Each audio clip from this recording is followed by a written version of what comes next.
Today I have with me Mark Mobius. Mark, excited to have you today on the podcast. China made you $100 million USD person, right? Yes. But now you have pulled all your money from China. Why is that? There were big changes taking place, as you know, in China. The property market was in trouble. And we know that, most Chinese have, I would say, 80% of their assets in property. So when property prices go down, they're not going to be buying stocks. And when did you first invest in India? Oh boy. First invested in India, it's about 25 years ago. I was invested in India when there was only one stock exchange and it was open air and they had the Badla system. Got it. The nice thing about the Indian market is that it's about growth. The Indian economy, as you know, is growing at a very fast pace, one of the highest in the world. And of course, a country that's growing at 7% means that the companies are growing at 14%. So growth, rapid growth. And where do you think the next 20 years for India are? India will become a global leader in many directions. Do you think at any point of time in the future, can India's GDP overtake China's GDP? Oh, yes, definitely. Say, who are the top 5 leaders in the world that you respect the most? Well, I think Modi comes out on top, I would say, to begin with. It's very difficult to find any others, frankly. What are the principles that you have shared in your book for wealth creation? Hi, this is Siddharth Aluwalia. Welcome to the Neon Show. I'm your host. I'm also the founder of Neon Fund, a fund focused on B2B software companies. We invest in Indian founders built for the globe. Today we have a guest who is a billionaire and who has written a book called The Book of Wealth, sharing his secrets on how he created his own $1 billion. Right. Today I have with me Mark Mobius. Mark, excited to have you today on the podcast. Thank you. It's a pleasure. And the various topics that we are going to discuss in this book is right, how to do your asset allocation, how to create your first $1 million, how to create your first $10 million, and then the road to $100 million, and the time expected and the risk expected to reach there. I say, and there is also a probability. Not everyone's who follows this advice can reach there, but there would be, I believe, a certain probability, a 10 to 20% probability of reaching there. So how to maximize your probability of reaching there? So would love to first hear your story, Mark, right? What's your background? Where were you born? Where did you grow up in? Well, I came from a relatively poor family in Long Island, New York. I was born of a German father and a Spanish mother. They were both workers. My father was a baker, and I learned a lot from them in terms of savings because one of the secrets, I believe, to becoming wealthy is learning how to save and not borrowing. I remember my father and mother always said, never borrow. If you're going to buy something, earn the cash, save, and then buy. But don't borrow. So that was a big lesson for me, and I think it helped me a great deal in having success in the financial field. The other important point is that at the beginning of my education, I was not really interested in finance. I was interested in art. In fact, I went to a school of fine arts, and there I learned about creativity. And creativity is really a critical part of earning money, because if you're going to be successful in finance, you have to be creative. You have to be able to think of new things. You have to create new ideas. And so that background in art, a lot of people think, oh, if I study finance, I will become wealthy, or it's necessary for me to study finance or to study the stock market. That's not necessarily the case. The main thing is to become creative and, of course, be diligent in your work. So that's what my parents taught me. They taught me about saving and about hard work, being diligent in your work. And I think those two things helped me a great deal. But I think the other most important point is that in order to become wealthy, you've got to exist a long time. You've got to be alive to make that wealth. So if you're going to be dying at the age of 20 or 30, the chance of you becoming wealthy is not very good. So that's why in my book I mention health is wealth. It's very important to remain healthy, to first of all to earn the money that you want to earn, but more importantly to enjoy what you have earned. So the component of health and money is very, very intertwined. And Mark, can you describe your journey? That at what age you started your first work? Oh, I started very early when I was in primary school. I delivered newspapers. I mowed lawns of neighbors. I did gardening. And then in high school, I also worked for companies to help them do their paperwork and so forth. Then in college, I worked my way all the way through college, being a waiter, playing piano in nightclubs, and all kinds of odds and ends in order to make ends meet. So that was really the journey that I had throughout my education. And in fact, I loved being in university so much and learning that I almost became a professional student. I started at Boston University, then I went to University of Wisconsin, Syracuse University. I studied in Japan. Then I went to University of New Mexico, and then finally ended up with MIT, Massachusetts Institute of Technology. So I enjoyed learning. I think that's another very important point. If you're going to become a successful investor, you've got to have curiosity, and you have to be constantly learning. You can never give up learning. And if you remember, right, how did you earn your first $100,000? The first $100,000 I earned was when I started my own consulting company in At what Hong age? Kong. That was probably when I was about 26, 27. Up to that time, I had positions in various companies. Then I started my own firm, and it was a consulting firm, and I started making money doing that consulting work. So that was the first time. And this is, I assume, the year roughly 1970. Yes, that's right. Well, actually, 1960s, yeah. Yeah. And what kind of consultancy did you provide? I did industrial research for companies like Volvo, like people who were farming associations who were involved in soybean production, and that it was a wide variety of industrial research all over Asia. I did research in Korea, Taiwan, Indonesia, Malaysia, so forth, and India as well. In fact, I did one project in India for leather research for the UNDP, the United Nations Development Agency. And how long did it take you to make your first $1,000,000 from then? It took about 4 or 5 years, because that's when I started getting into the stock market. I was hired by a brokerage company in Hong Kong, and they sent me to Taiwan to open an office there. Then I became the president of the first fund management company in Taiwan. And then from there, I went on to start the very first Emerging Markets Fund in 1987. So that's when I started earning more money. And it was about 3 or 4 years after that that I made my first million. So you mentioned that 1987 is when you were moved to Taiwan, right? No, actually, it was in 85. I moved to Taiwan. And in 87 is when John Templeton hired me to start the very first Emerging Markets Fund.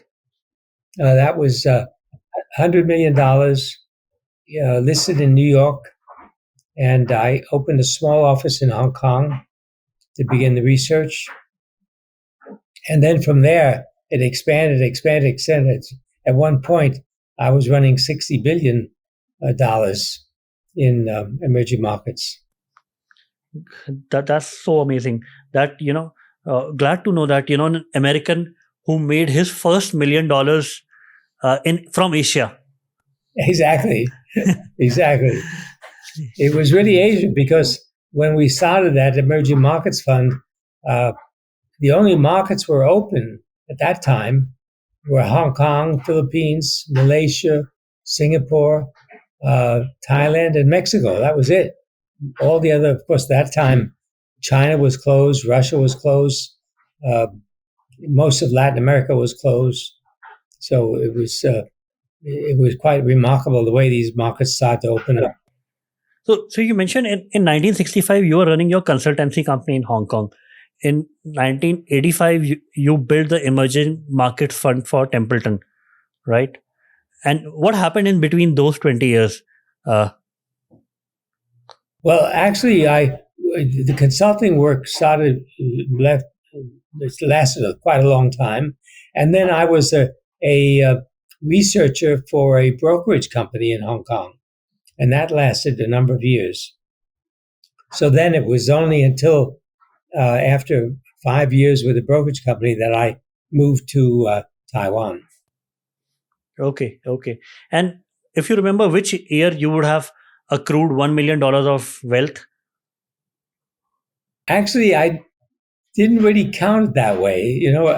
I didn't think about the money. I thought about the job and about the interesting opportunities I had.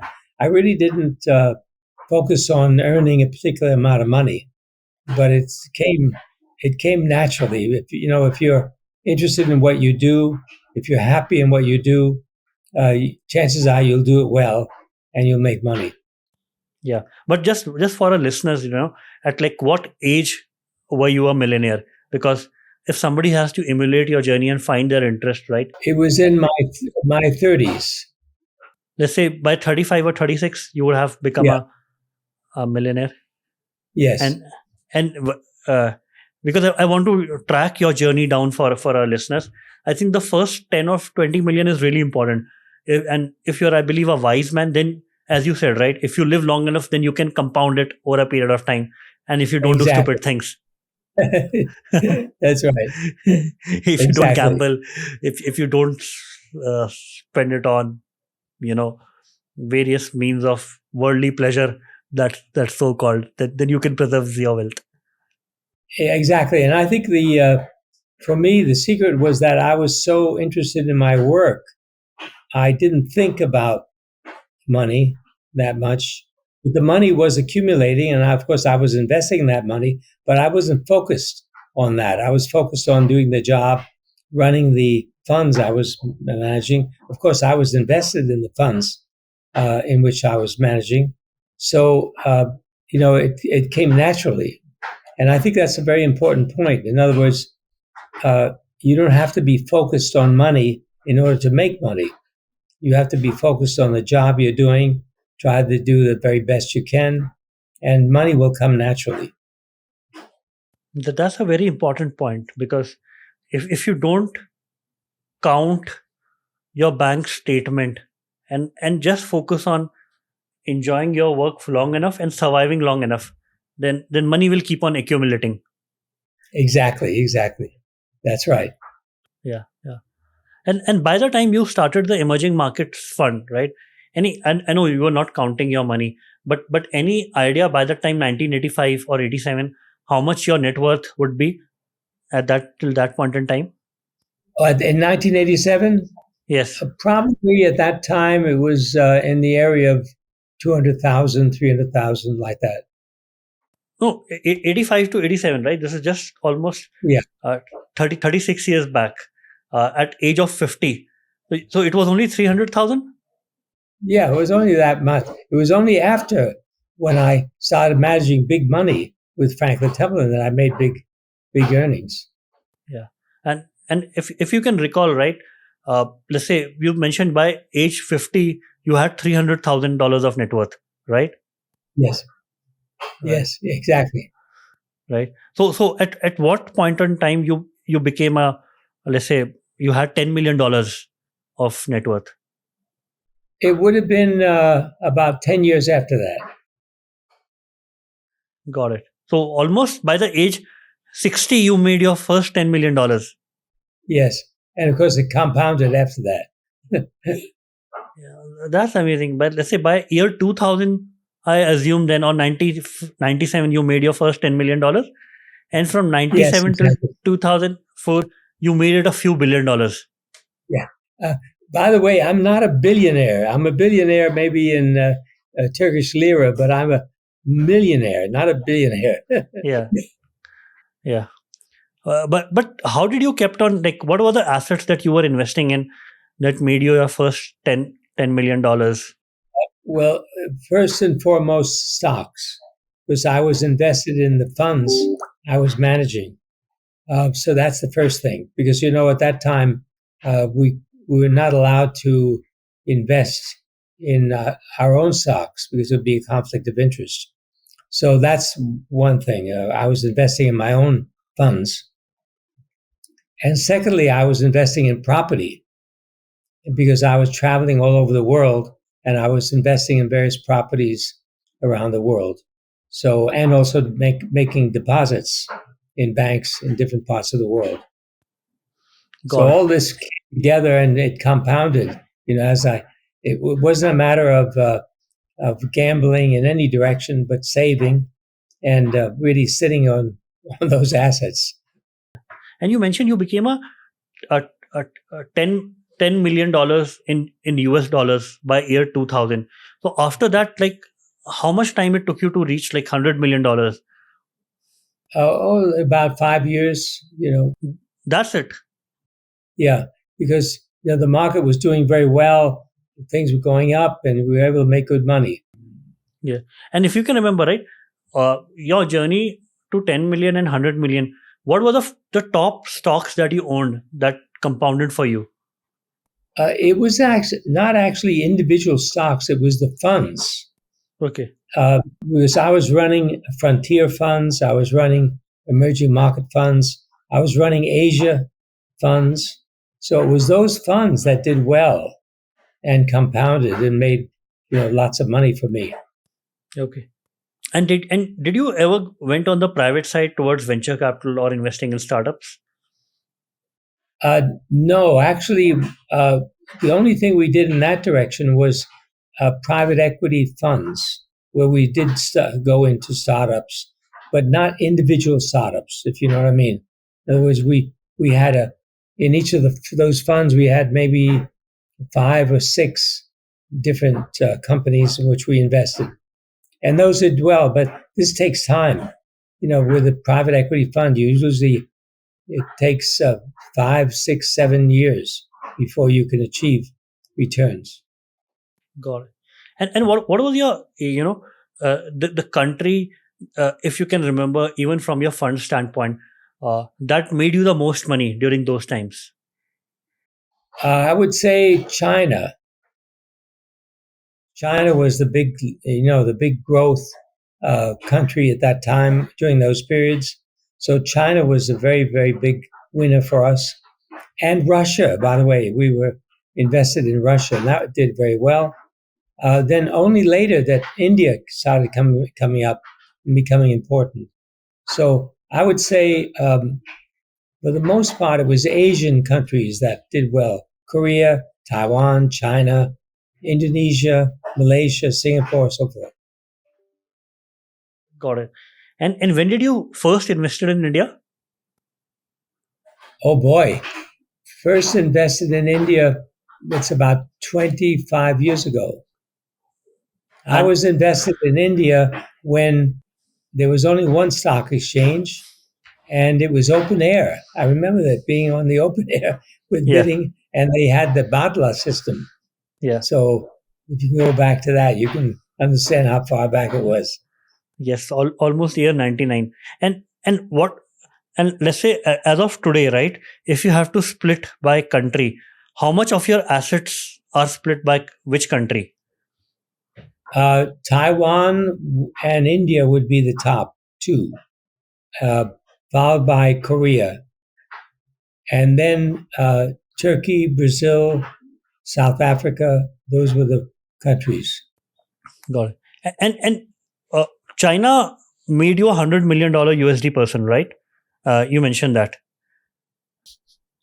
Yes. And but now you have pulled all your money from China. Why is that? Well, we found that there were big changes taking place, as you know, in China.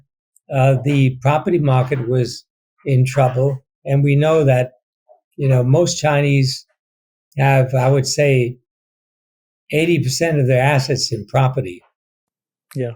So when property prices go down, they're not going to be buying stocks. So the stock market goes down. A lot of people think that the Chinese market is influenced by foreign investors, but that's not the case. It's really the local investors that drive the Chinese market. And I believe by 2020 you would have pulled all your money from China. Yes, I would say that by 2020. Yes. Yeah. So 20 years, right? So what happened in China? Like, can you share the journey that how you saw the Chinese economy boom during those 20 years, and now the various problems that the economy is facing right now? Well, you must remember Deng Xiaoping, when he came in, Yeah. he opened the door to private sector investing. In other words, prior to that, the government was the leader of the economy. The government really controlled the economy.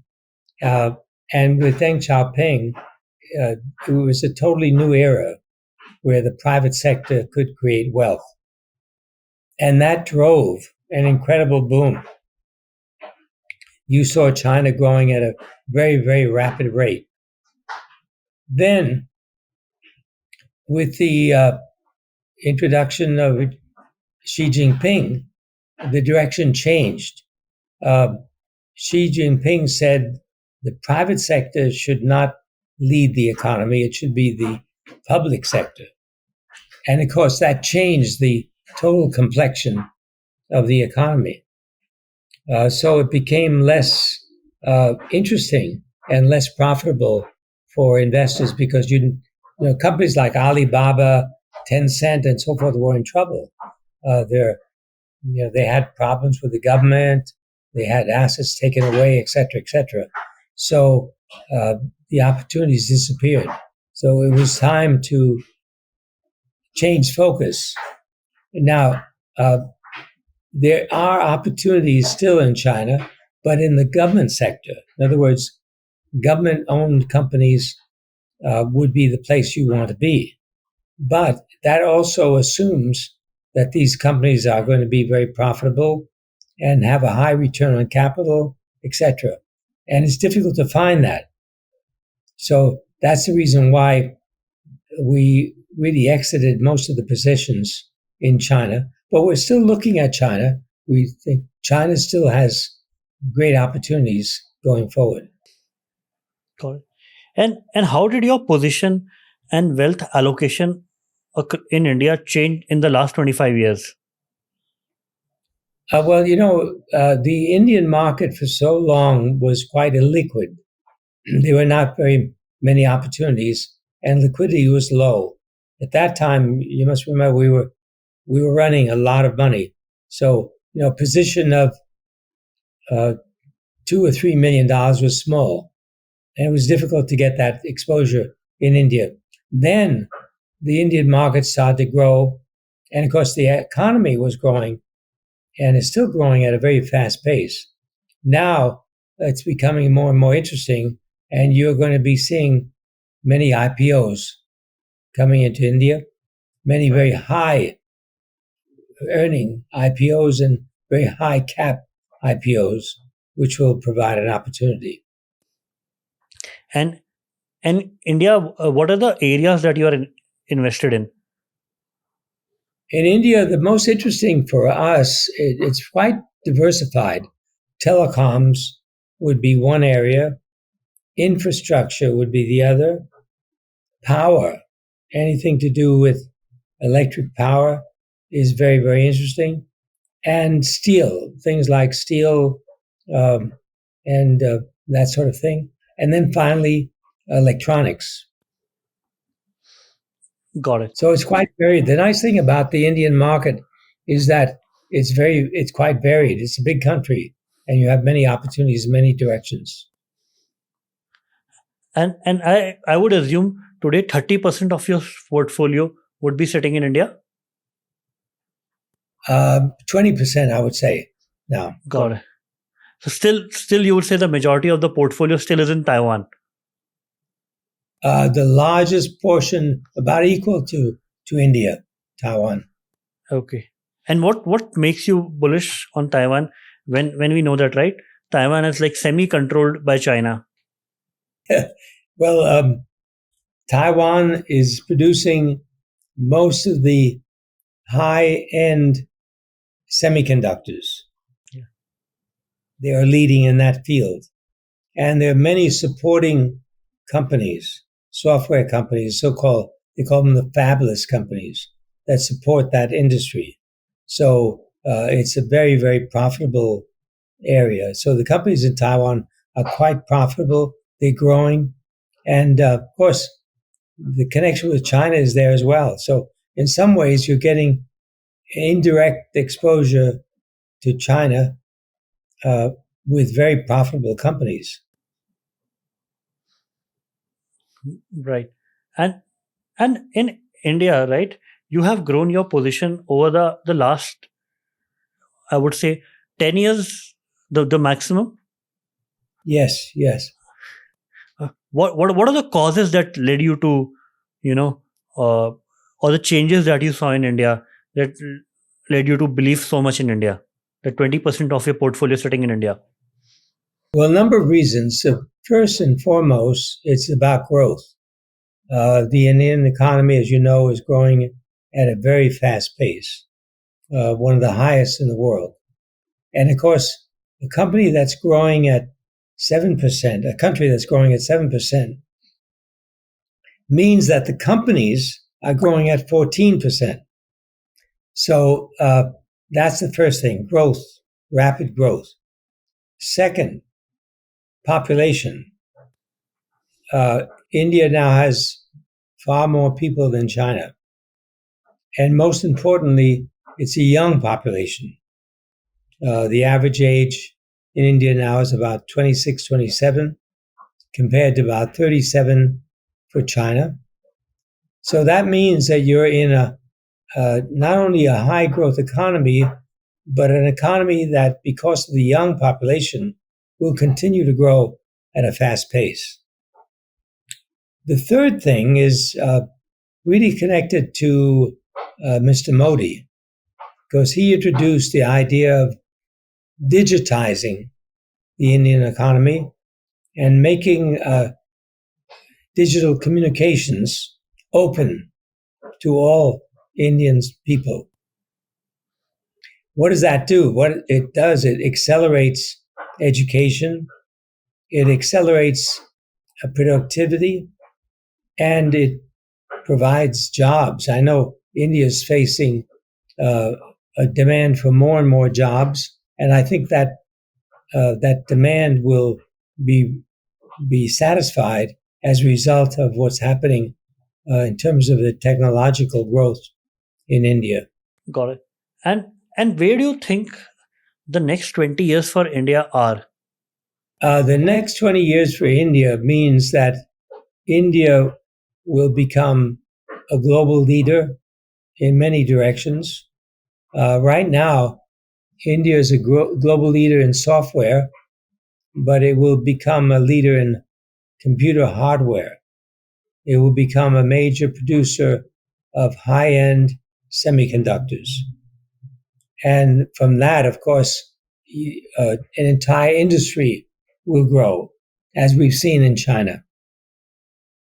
So that's the first thing. The second thing is that because of its outreach, India will have an incredible impact on the rest of the world, because the fact that so many Indians are able to master English and other languages means that they can enter other countries and contribute to the growth of other countries as well.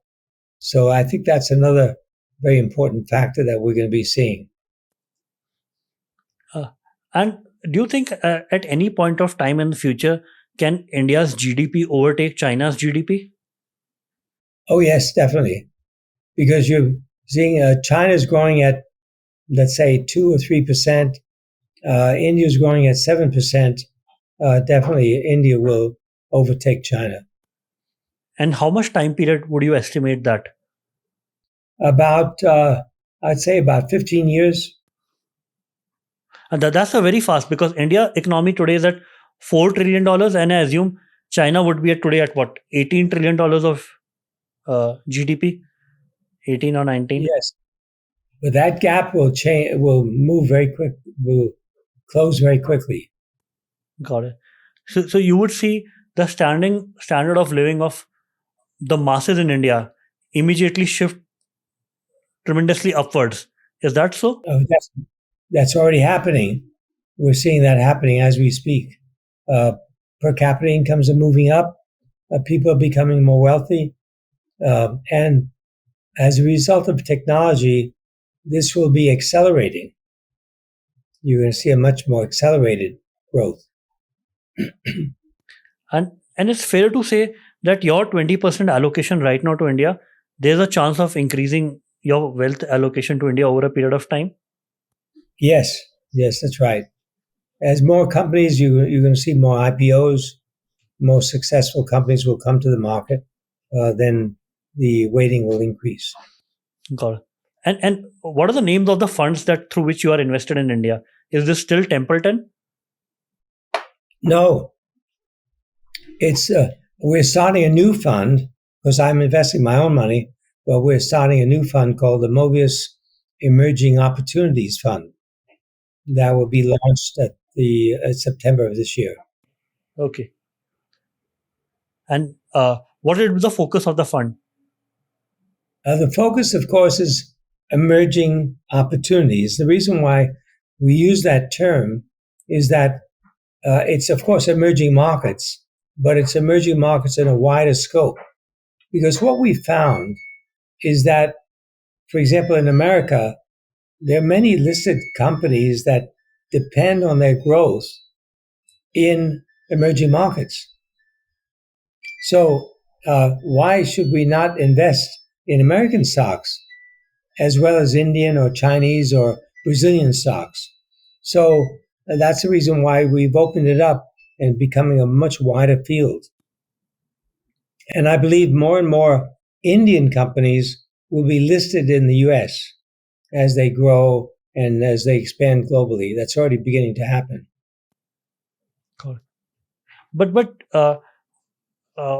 what I see is a reverse trend that Indian companies registered in the US, like large companies at 300, 500 million annual revenues, even in Singapore, they're flipping the HQ back to India to list in the Indian stock exchanges. I have a few examples there also, right? Some of the Indian startups that have scaled to 500 million or more revenue, like Meesho, Razorpay, uh, Pine Labs in Singapore, they're coming back to India to. Yes, that will happen because India, the Indian market is becoming larger and larger, becoming more liquid. And of course, many Indians are not able to invest in the US for various reasons. Therefore, these companies, in order to get exposure to that investor base, they should be invested in India. Then you mentioned another statement that I would like to ask why on that, right? Why would Indian companies list in the US? Liquidity. It's all about liquidity. The U.S. market is the largest market in the world by far, and it has incredible liquidity and a very deep investor base. And must remember that many Americans are unable to invest directly into India. Exchange controls, various number of reasons.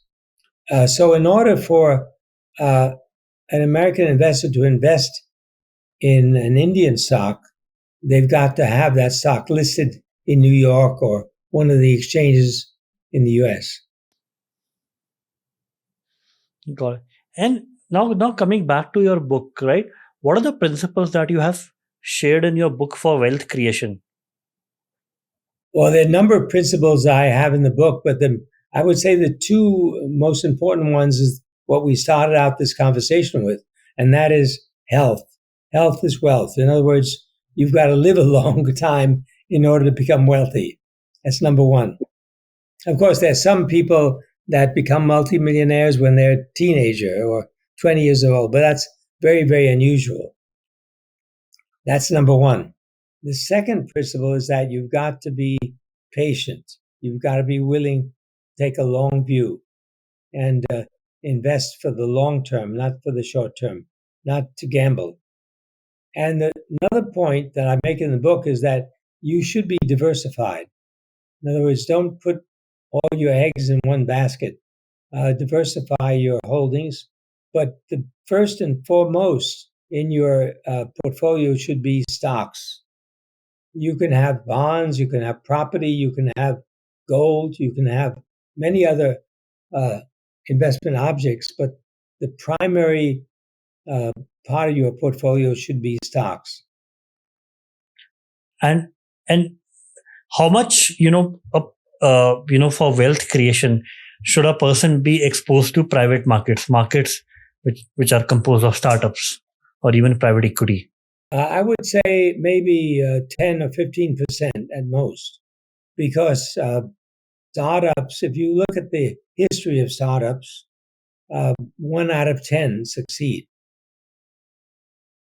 So your chances of success are much less than if you go into the stock market and look at companies that already have a proven record of success, and where you can see that the numbers, the return on capital, the profitability, the growth is there. So your chances of a success are going to be much better. And what part of your own portfolio percentage is dedicated to startups? A very small part, I would say only about 2% of the total, very small. And that startups would be in startup funds. In other words, companies, funds that invest in startups. Any examples or any names that you can share? I invest in a fund in India, Okay. which does startups, and that's about. I'm thinking. Oh, I still have some investments in Franklin Templeton private equity funds, but that's the only. True. And what are the factors that you have quoted in your book that prevent wealth creation?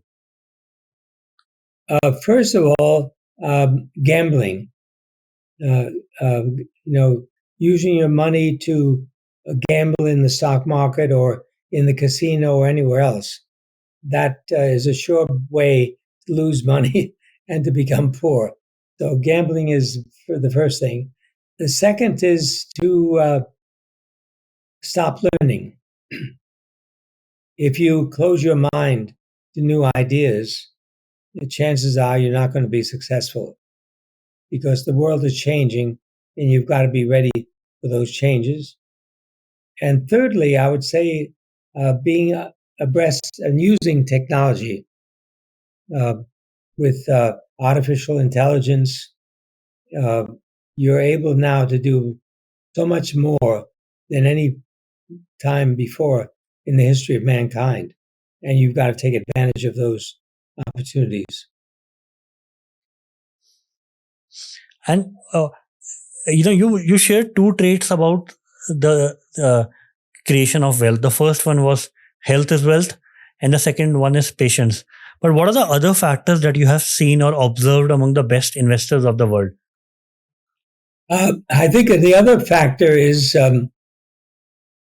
making as many contacts as possible. In other words, get to know as many people as you can, because you will be able to learn from them. So one good book you should read is How to Win Friends and Influence People. It's a very old book, but it's a very valuable book because it tells you how you can get to know people and to understand them and learn from them. Yeah. Warren Buffett also recommends this book. Yes. And which are the investors that you personally learned from? I would say John Templeton. John Templeton was a legendary investor. He was one of the first to look globally, to invest globally. Different from Warren Buffett. Warren Buffett, as you know, stays mostly in the U.S. market, but John Templeton went global. He looked at stocks all over the world, which is why he started and asked me to start the Emerging Markets Fund.